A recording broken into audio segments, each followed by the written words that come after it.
Welcome back, everyone. Here we are for day 3 of the 5-day challenge. So excited to have everyone rejoin again and follow along. My name is Caitlin Johnson, and I am a Master Certified Performance Coach. I've had the privilege to be able to coach and impact over 70,000 global leaders on how to use gamification strategies to achieve epic results within their personal and professional lives. Here today to talk about how to infuse some of those gamification design techniques into your career plan strategy so that you can level up and start to surround yourself around opportunities for meaningful work based on your strengths and your skill sets. Yesterday, that's exactly what we were talking about, was how to create your career avatar. A career avatar being the person you are when you show up to work. What are your strengths? What are your natural talents? What are your values? And how do you use those to align to purpose-driven work? So we had a fantastic conversation, and it's good to see some people in the chat already coming back. Marty, welcome back. Connie, how are you? Julia, excited to see you all back in the room today. So today we're going to talk about leveling up your career avatar, and I have a special guest with me joining today. But before we go into that, I wanted to provide some feedback that we've been hearing on the 5-day challenge so far. Yesterday, it was a trend around the feedback on completing the strengths assessment and understanding the values really provided a foundational language to be able to use and reference as we're communicating to others about what our strengths are. Because here's the thing, I hear a lot of, and I see a lot of comments on LinkedIn about I just need someone to take a chance on me. I need them to see what I offer and what my values are. But we have to be our biggest advocates, and we have to show and tell and explain to others what our values are and how we can make an amazing contribution to an organization, whether the organization that you're currently in or if you're looking to join another organization and transition jobs. So that's what we're going to talk about today, is being our biggest advocates and understanding how to increase our marketability through our resume and our LinkedIn profiles. Throughout this 5-day challenge, I do want to bring back up the mention that there is a worksheet that you can download and follow along for all 5 days. And if you're able to finish then that worksheet on the 5th day, I invite you to send a screenshot of that. I'll put some directions on what I'm looking for, because I'll pick a winner to be able to get a special prize at the very end of this competition. So feel free to download that worksheet, and you can always go back and watch the recordings that we've done to fill in the pieces that perhaps you might have missed. So reflecting on the challenge so far, we started with purpose mapping on day 1 and designing a path forward. Then we started to look at ourselves as our career avatar and how we show up at work based on our strengths and our values. So with these 2 components, we're now ready to showcase what that value looks like within our resume and our LinkedIn profile. So feel free to continue to contribute and engage. There will be 2 winners at the end of today's discussion. And with that, I'd like to bring my special guest, Dustin Dale, onto the screen, and I can introduce him all to you as he will be reviewing some special best practices and tips and tricks as we understand how to level up our career avatar. So Dustin, welcome. You have over 10 years of experience leading teams at Fortune 40 companies. You're an international selling author of Learn to Lead by Serving. You're a professional keynote speaker, business and leadership consultant for Beyond Every Horizon. So thank you so much for joining with me today, Dustin. Hey, good morning. We finally have sunlight in Ohio, so I'm going to share that with everybody today. So that's why the window's open. Ohio is known for its crazy weather, but it's a beautiful morning. Well, I love it. It's a great day for a conversation then, so thank you. So Dustin, when we talk about leveling up career avatar, we're talking about that work personality, the version of you that you're providing value and meaningful work in the workplace. And we need to be able to then level up avatar, right?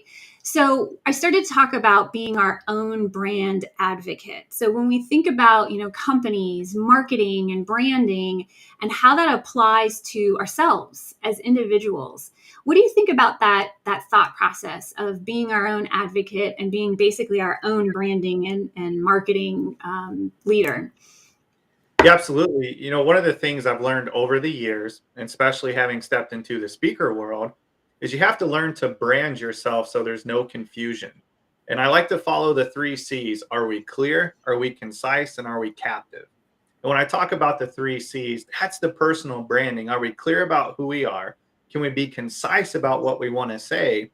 And everything that we provide, is it captivating the right audience? And as a brand, you want to gear yourself towards the correct audience. So I like to use the example, if you want to be a veterinarian one day, working around auto mechanics might not get you there. You might have the wrong target audience. So it is about being specific to where you want to go. And you are a brand. And I'm going to cover a lot of that today with some of the slides, but I think not enough people focus on who they are and what they can do. And then when you know that power and you understand your why of what your life is for and what your career mission is, then the branding becomes easy because you're focused. A lot of times we kind of operate Mm-hmm. out here in the field and we're trying to figure out where do we need to gravitate towards. So having that clarity is key to knowing who you are as a brand.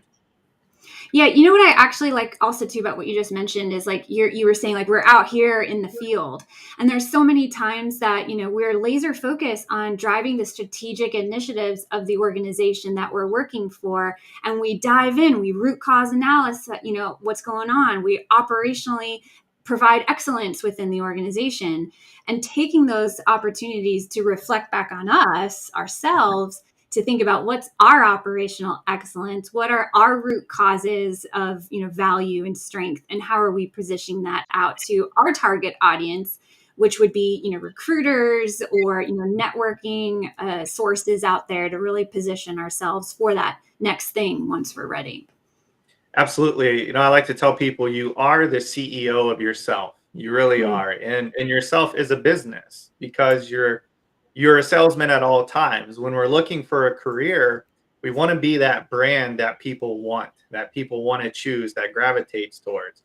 Today I have a Nike athletic shirt on. Being a golfer myself, I love their shirts. They're breathable. They work well when I'm on the golf course. So I gravitate towards that brand. So when we think about career hunting, are we presenting our qualities to gravitate towards the right individual, especially recruiters that we potentially want to work for and relate to those cultures? Yeah, actually, that's a really good point, because when we think about recruiters, they're using LinkedIn and searching keywords. And so it's important to have some of those keywords in your profile. Like, what are some of your thoughts on how we can stand out using LinkedIn to attract those recruiters? Absolutely. So when it comes to social media, you're not going to find a better platform that creates connectivity between two individuals. And there's actually science and a lot of statistics out there proving that LinkedIn has the highest connection algorithm based on the software's networking system, more than the other social medias, I won't say, but we're all familiar with them. So when you think about the ability to connect, within a matter of 2 seconds, you can message anybody from anywhere in the world. So when you have that kind of power, sometimes it feels overwhelming, and a lot of people are hesitant to step into the water and kind of post or maybe reach out and connect. But when it comes to the experience of working with recruiters and connecting with recruiters, there's over, I think, 1.2 billion people that have registered LinkedIn accounts. That's a lot of people. You're never going to be able to get anywhere if you don't take that opportunity and that chance to connect. But there is a right way and there is a wrong way to do it for sure. And being a career coach, I've talked with a lot of recruiters and I've kind of sourced some data and I asked them, what's the best way to connect with a recruiter? And they told me the best way not to do it, hey, find me a job and here's my resume. I'm going to drop it right here. I know you have nothing going on in your life. So when you think about that, I always tell people, build relationships. Instead of dropping what you want to do right at first, build that relationships.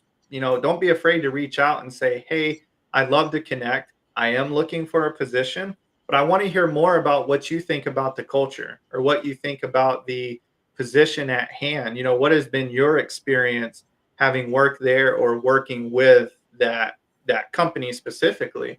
So anything in life, it's about building relationships. So take time to build the relationship with the recruiter, and you're going to get a lot further in life than the spamly emails. Hey, here's my resume. See what you can do. Right, exactly. And then I have a question, and it's probably, an opinionated thought. Everyone has to each their own view of it. But how often do you feel that if you're looking for the next level up and you're looking to network with recruiters, how often do you feel like you should be on LinkedIn showing up and pitching yourself essentially? Absolutely. So this is a big question I get a lot when I work with individuals, and they ask me, well, what's too much? What's not too much? And so what I would tell you is, if you're not comfortable, you're not going to be genuine. And so maybe Mm, you are a 1 or 2 times a week comment or post or send a message just because you're not comfortable. And we've all been there when we're uncomfortable, right? Everybody in the chat, I could imagine that awkward time you try to do a cold introduction and you just froze and you're like, what do I say? So take it how you would feel comfortable with it is my best advice.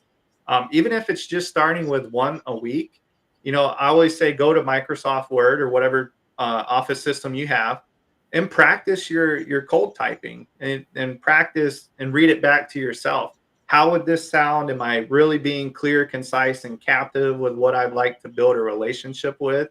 And then copy and paste into the messages. But it does take action to start. So I would say to answer whatever you feel comfortable with, my personal preference, I like to follow a 5 rule. And this is something I learned way back when I first started on LinkedIn. So each week, as I built my brand, I wanted to send 5 personal messages. I wanted to comment on 5 posts I related to, and I wanted to make 5 meaningful connections every week just to get started. So that was my 5 + 5 + 5 rule. mm. That's a great rule. I love that.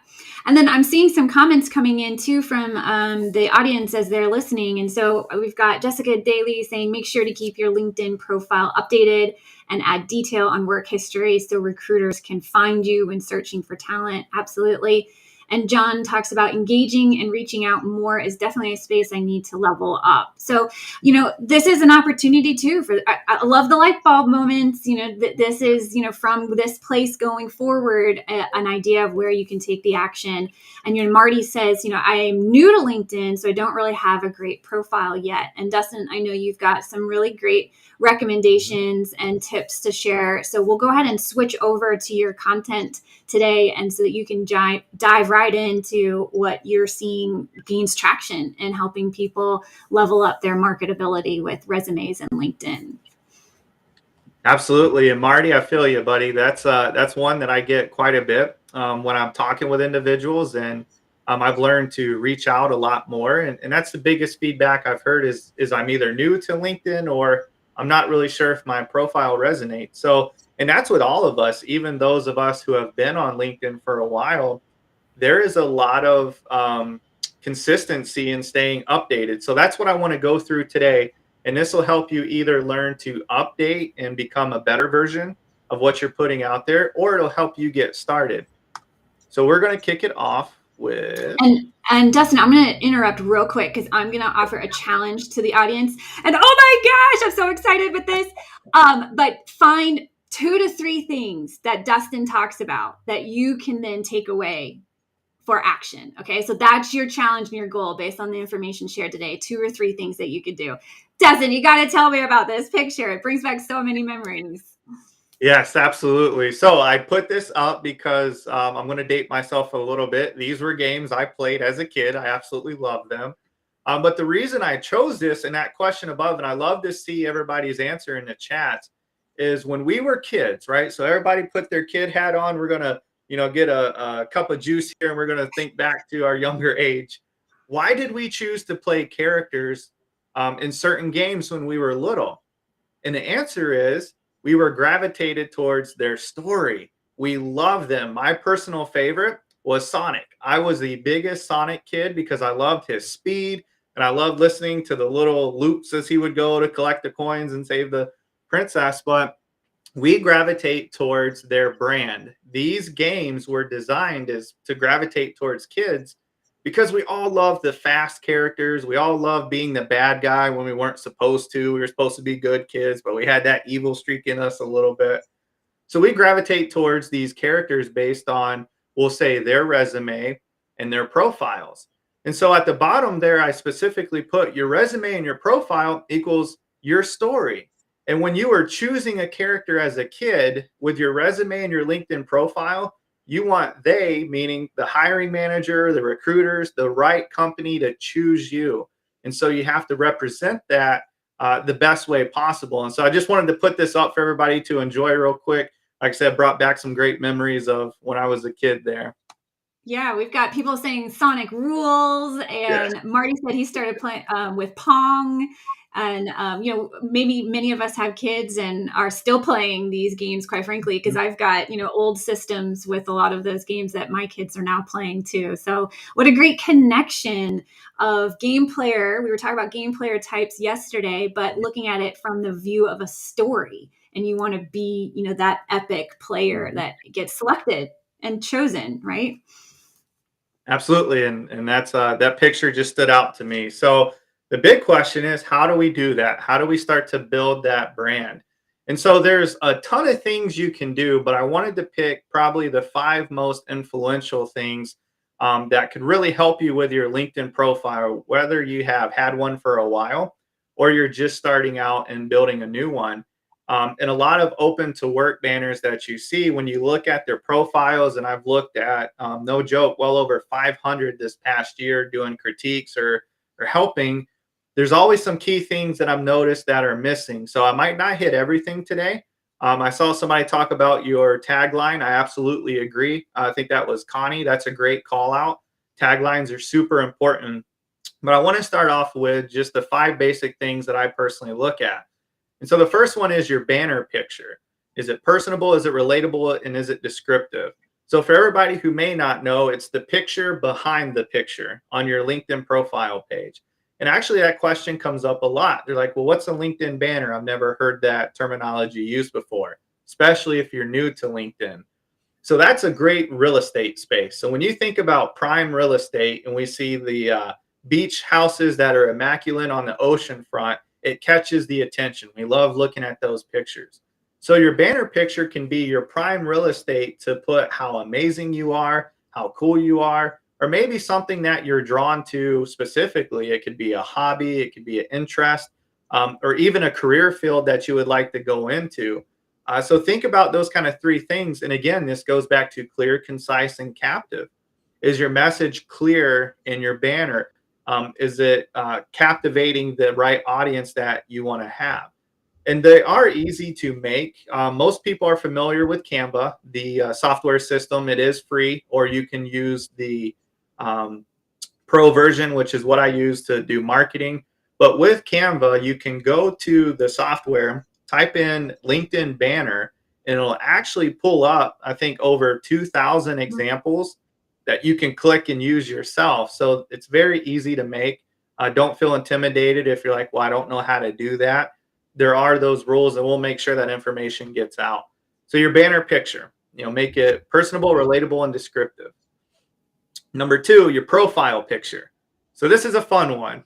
This is one I like to really dig into with individuals, is on helping them build their profile picture. And I asked them, number 1, is it current? And it's okay. We all age. We all know life happens. We get a little bit older. But your profile picture should be clear, clean, and should be you. So what do I mean by you?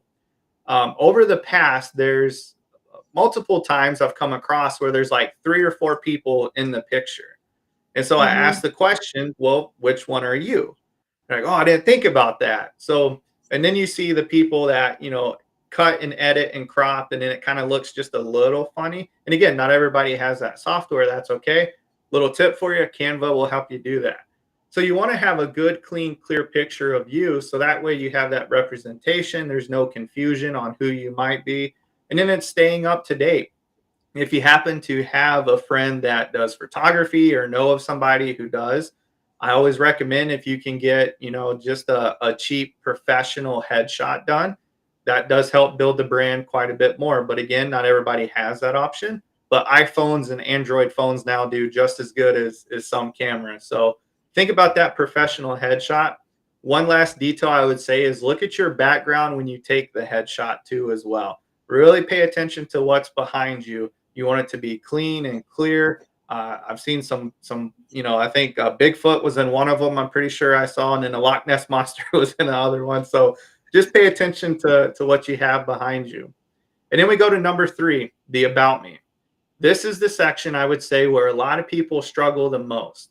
And I love the number 5. Not sure why, but I always follow a 5+5 rule. And so when you think about your about me, it's a great way to show off, number 1, that you're a human and not a robot, right? People connect with people and people work for people and with people. And so sometimes an about me could come across as just a long resume and a lot of statistics and a lot of numbers, which is good. There's a time and place for that. But most hiring managers I talk to and recruiters I've worked with, they want to get to know about the person. They want to know that they're more than just, a robot will say, and that they have emotions and they have feelings. Because in 2022, the culture in an organization is becoming very, very scrutinized with how people connect with other people. So it's very important that you can showcase that. So I want to dig in a little bit about the 5+5 plus 5 equals awesome, and that awesome is you. So we want to be personable. So think about 5 personable facts about yourself that you would feel comfortable putting in your about me. For example, I always like to say that I'm an avid golfer. Absolutely love golfing. I love to work out. I do have a family. We take our 2-year-old son. He's our first kid. We take him hiking all the time and out adventuring. He loves being outside. We make sure to attend as many church organizations events as possible. We're very big into the community, and I work with quite a few nonprofits here in Ohio. So those are just kind of some quick things that lets a individual know that, okay, this person has some good hobbies, and so they're passionate about nonprofits. The reason I bring that up, that about me can really help maybe turn away the wrong companies, and I don't mean wrong in a bad way, but wrong as in the wrong fit for you. Because if it's very generic, again, we were talking about relating to who we need to relate to. Your about me can help attract the right attention that you want, that's going to fulfill your purpose when you start your career. And then we go to relatable. So when you Real think quick, about relatable, Dustin. yes. Oh, sorry. Can I ask you a question? Because I'm Yeah. curious on the number 3 with the 5 things about yourself that you had shared. Would you actually say that those are great examples of how you live your values? Because you Hmm. mentioned family, nonprofits, religious groups and things. So I wanted to call out that connection for a minute, because when we sit and think about, well, what fun facts do I feel are professional about my personal life that I want to share? If you go back to your values, perhaps, and think about how your value shows itself in your life, that could be then a fun fact to Hmm. align to. So I wanted to pull that piece out. Absolutely. Personable is who you are. A lot of times we say it's hard to write about ourselves, but just start thinking what you like to do. And there you go. That's a perfect example. So great call out for sure. Um, So moving to the second 5. So the second 5 represents more of the professional side. So a lot of people like to put everything they've done because we're proud of it, right? We want to show that we've accomplished a lot, that we have a lot of skills, that we are versatile. But we've all heard the saying, sometimes there is too much, right? And less is better, or less is more. Try to pick 5 professional things that you would say are high level accomplishments or recognitions.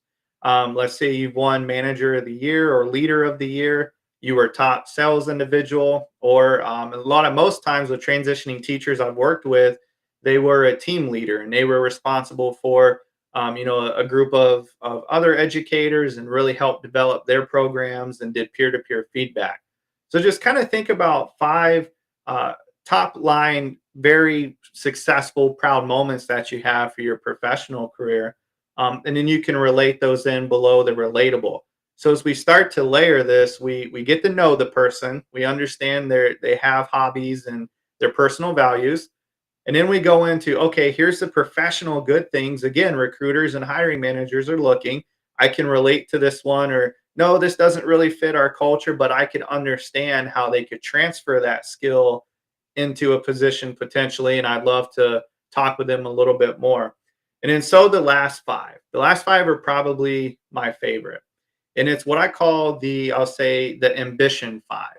And so the ambition five are things that you want to go after in your next position. And a lot of times we don't tell people what we want to do. We're always looking for, what will you tell me to do? Or what do you think I can do? And so as we find ourselves and we discover our why, it's super important to let others know, especially companies. My goal is to move up 5 more levels or 10 more levels. I want to be the CEO one day, or I have high ambitions of running my own clinic or taking and doing something big, couple promotions. So that last five are probably the most fun. So just think about 5 things that you're ambitious about that you would want to share with a recruiter or a hiring manager or whoever it may be. So those 5 are what equals the awesomeness, which is you.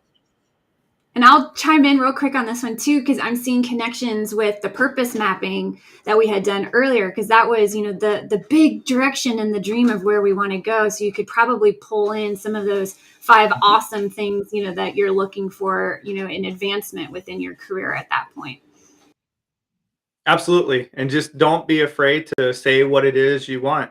Um, I'll talk quickly. I always tell people the worst place to be in life is on Someday Island. And a lot of times we take a visit to Someday Island. We say, someday if I get the job, I'll make the changes. Or someday if I get an opportunity, I'll start posting more, or whatever it is.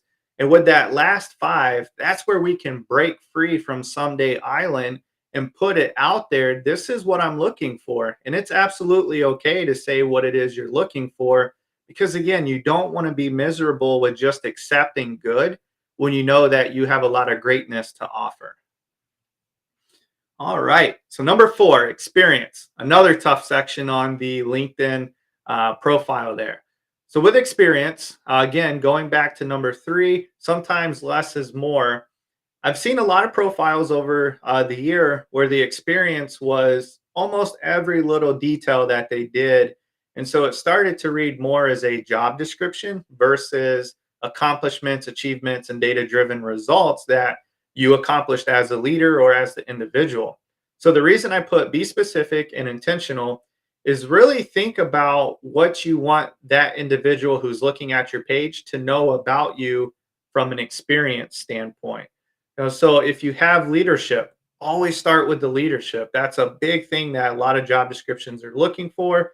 Experience in leading small teams, or experience in leading virtual teams, experience in leading, SaaS software, or whatever the case may be. So make sure to draw that attention out.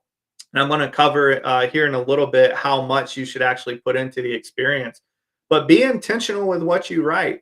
Don't just write, I came to the office every day and did what I was supposed to do.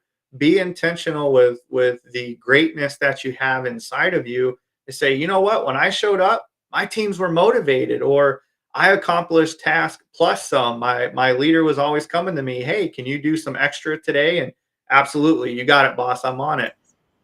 Be intentional with how you're displaying what your experience was. And again, we're going to talk about that a little bit with the resume side. So I'll come back to cover a little bit there. And then number 5, probably the most controversial one that is talked about, posting and commenting.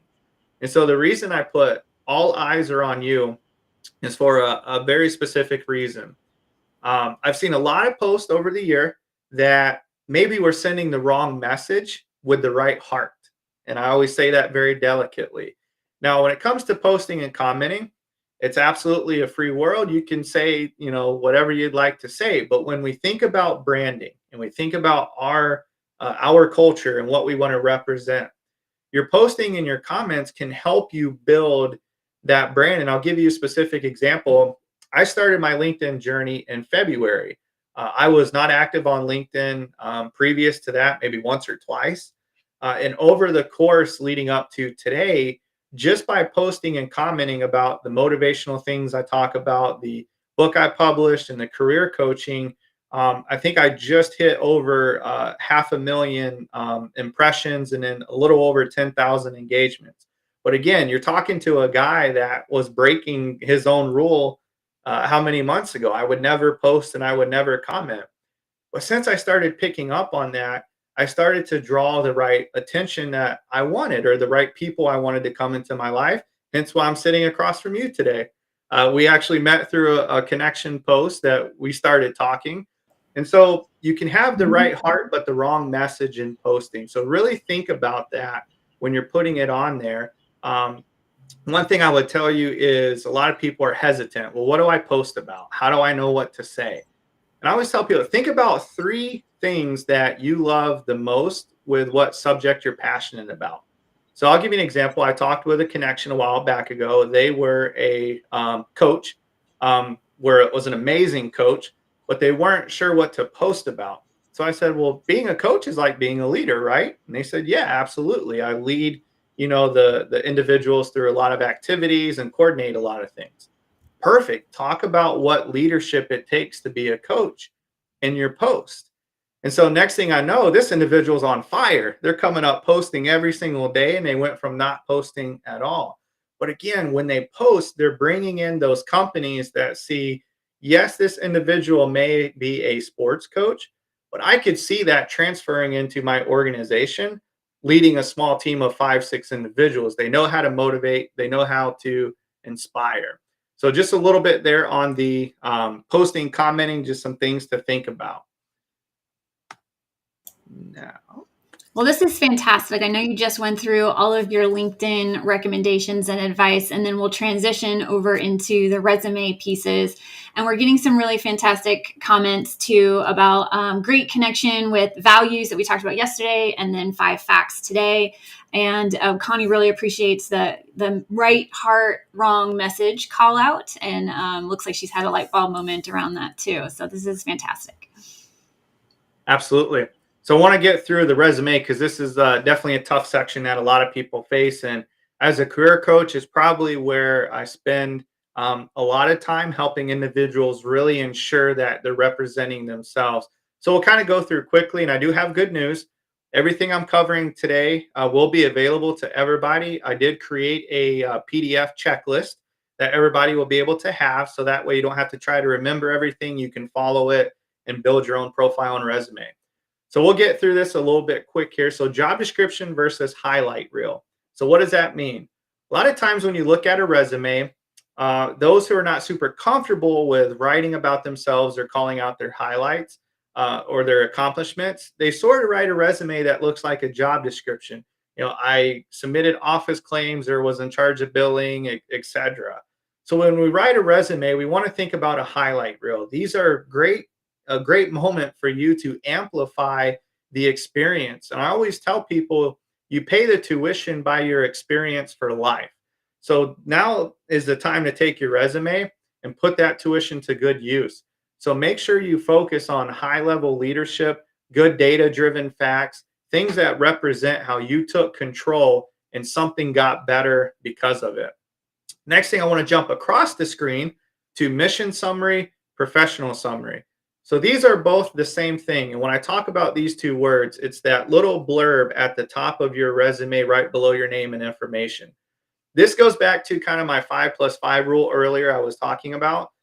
Don't be afraid to be a little personable on a resume, but also focus on why you are the right fit and why you're excited about moving into this new position and you're excited for that individual to read the information below.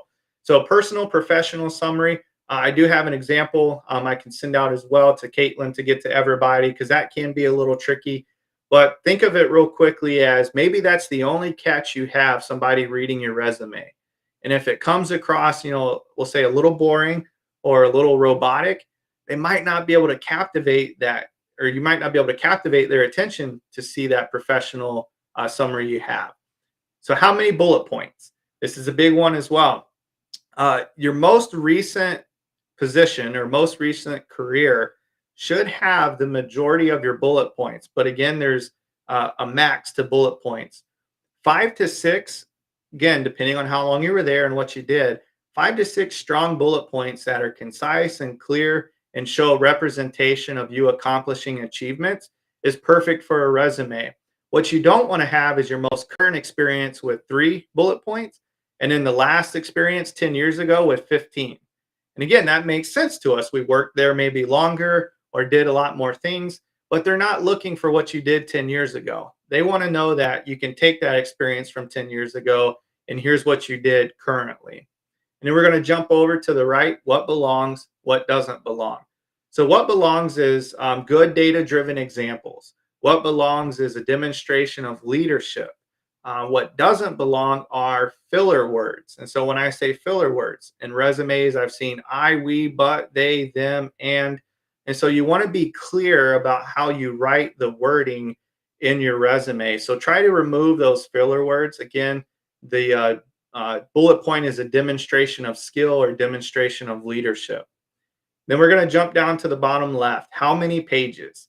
So I've seen 10-page resumes. I've seen 1 page, half a page, 3-page.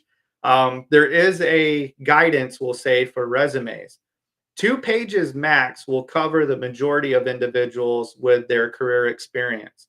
However, and I'll just say as a personal opinion, when it comes to executive medical or a specific position that's maybe outside the realm of typical, 3 pages is necessary, especially for executive directors, vice president, CEO, anything in the medical field. I've talked with quite a few doctors.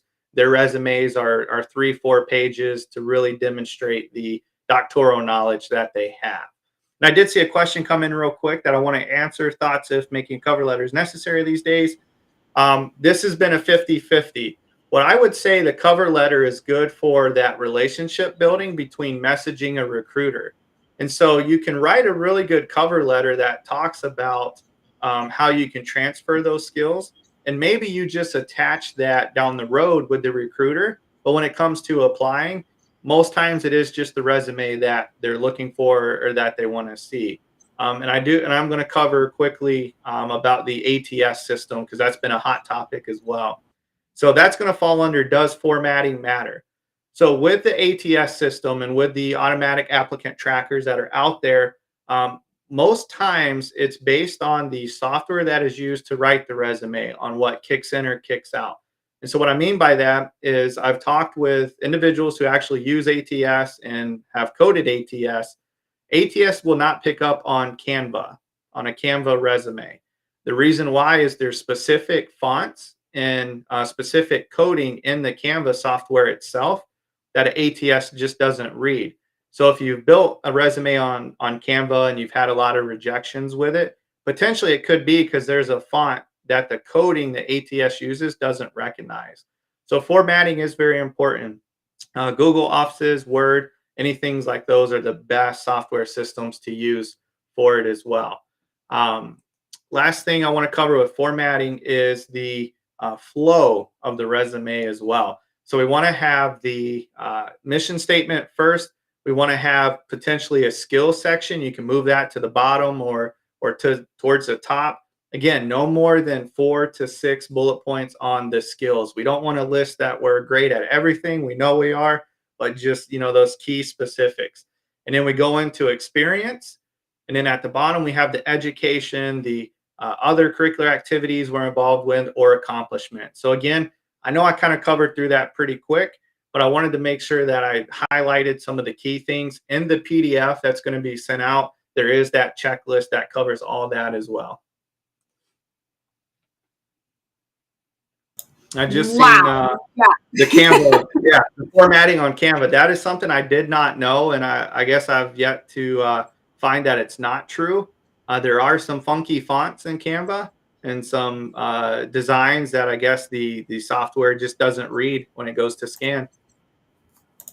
So fascinating. And there's so many things to think about and consider. And I'm just over here, as you're sharing your advice on what to have, making connections back to everything that we've been self-discovery of the purpose map and how to, incorporate the fun facts about what it is you're looking for so that you can attract the right recruiters and the right companies, your values, how that showcases even your strengths. Like I'm thinking about going back to your strengths results and then tying it into your career to see, where was it that my strengths shined the brightest? And was there a successful moment as a result of that? That's one of the bullet points I want to put on my resume because I want to do that again. When you think about success and what went into it, there were strengths of ours behind it that really shone brightly. And to recreate success in the future, why not use the trends of what happened, like what was involved, who you were with, what you were doing, and then showcasing this is what I excel at. And this is where I would really like to continue to work on. And this is how I provide value to you and your organization as I put together my marketing materials to showcase my value.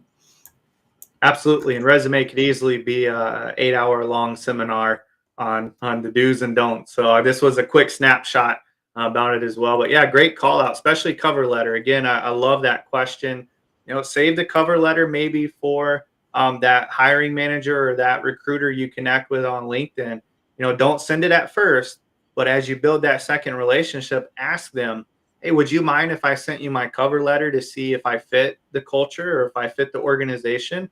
And a lot of times they're going to say, yep, sure. Or they may say, no, not busy. But again, that's going to start to target where you need to go with your career search. Love it. All right. Well, if you guys have questions as you trickle on throughout the rest of your day, feel free to come back to this chat box and Dustin and I will be happy to respond to those questions. And then we'll pull up real quick, Olivia, the checklists that Dustin has prepared so that the audience can take a screenshot of those. So here we have the leveling up resume checklist. If you want to go ahead and get a screenshot of that, if you miss it right now, you can always come back to the recording and grab it at that point as well. So that's leveling up your resume checklist. And was there one for LinkedIn too? Maybe on the next slide? There was 2 of them. Perfect. And then, there we go. The LinkedIn checklist as well. So while you guys are getting that last screenshot, I'm going to set the stage for our 2 winners today. So we've got our first winner. Olivia, when you're ready, go ahead and pull that individual up on the screen.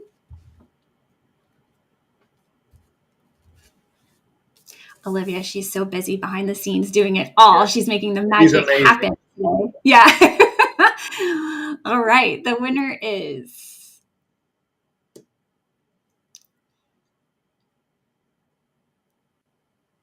I'm in suspense. Drum roll.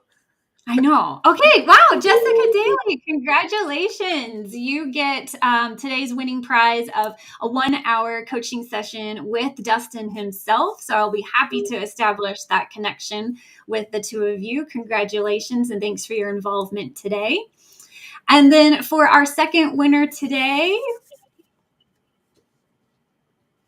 we have Stephanie. Welcome. Thank you so much for joining. You will be receiving a copy of this book on streaking, and it's actually a gamification concept. So not the streaking you might be thinking about, but consistent and consecutive action in taking results. We'll be talking all about this topic on day 5. So congratulations to both of you ladies today. And as we wrap up today, just wanted to also talk about tomorrow. Loud and clear tomorrow, Thursday, we're actually connecting at 11 o'clock Eastern. So 11 o'clock tomorrow, Thursday, we're going to be talking about identifying your teammates and opponents and how to leverage them with networking. So this is the me in 30 seconds and your networking strategy. Also, I'm getting quite a few questions. We'll just go back to that one slide one more time, Olivia. I'm getting a lot of questions of, I'm getting good information. I'm making light bulb moment connections, but now what? how do I apply this deeper into my life? That is what Boldly Becoming is going to be all about. 6 weeks coaching program with this special offer to all of you joining at $597. The offer lasts until September 6th because we're starting on the 7th. We're going to take all of these learnings and apply it now and get it in 6 weeks. So you can hit the ground running with the remainder of this year and then into a really powerful 2024. So with that, thank you so much. Again, tomorrow at 11 o'clock, we'll see all of you back for day 4. Thank you so much, Dustin, for joining us today and sharing all of your valuable insights and wisdom. And thank you very much, everyone. Have a great rest of the day and see you tomorrow.